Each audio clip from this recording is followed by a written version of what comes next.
yo umukunzi arangije abariho arara. Mu gitondo rero cya kare nibwo yabyutse afata imodoka yerekeza mu mujyi wa Kigali, ubwo yarajyanye izo mbaho, ariko mu kubyuka urumva yari yasinze nk'uko biri kuvugwa.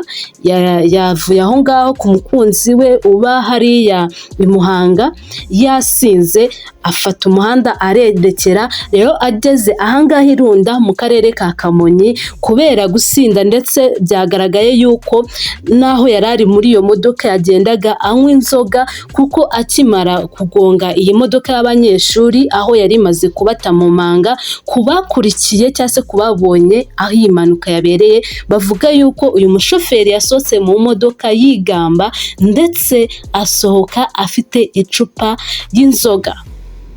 Bivugwa yuko rero uyu mushoferi aho yari avuye aho ngaho i Muhanga, n'ubundi guhera i Muhanga cyangwa se ijoro ryose uyu mushoferi yaraye anyweye inzoga azibyukiraho. Niko kuza rero ageze mu karere ka Kamonyi Irunda ku Mugonero, yaje guta umuhanda agonga iyo modoka y'abanyeshuri aho yari iparitse, yo nta nubwo yari irimo iragenda, yari iri ku rundi ruhande.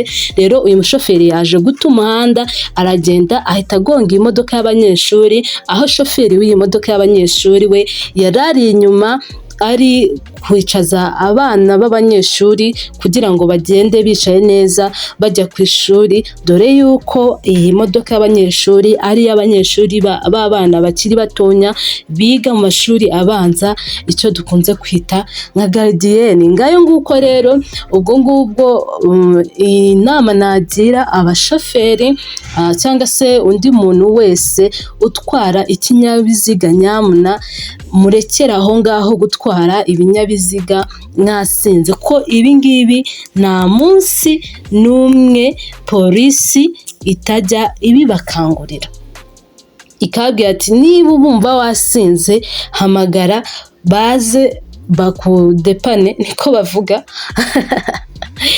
Nuko rero bimeze.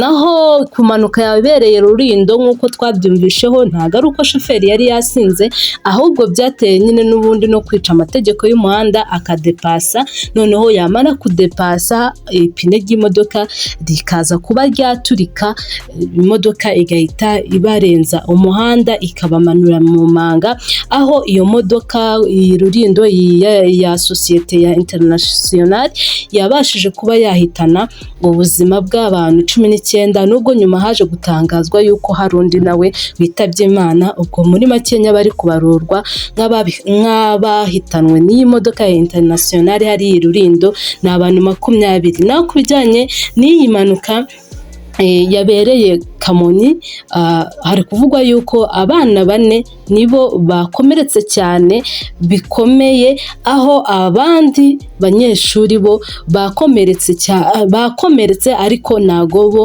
bakomeretse cyane. Ayo niyo makuru rero twari tubafitiye, niyo makuru twari tubazaniye nonaha, akaba ariyo makuru yaratugezeho. Murakoze.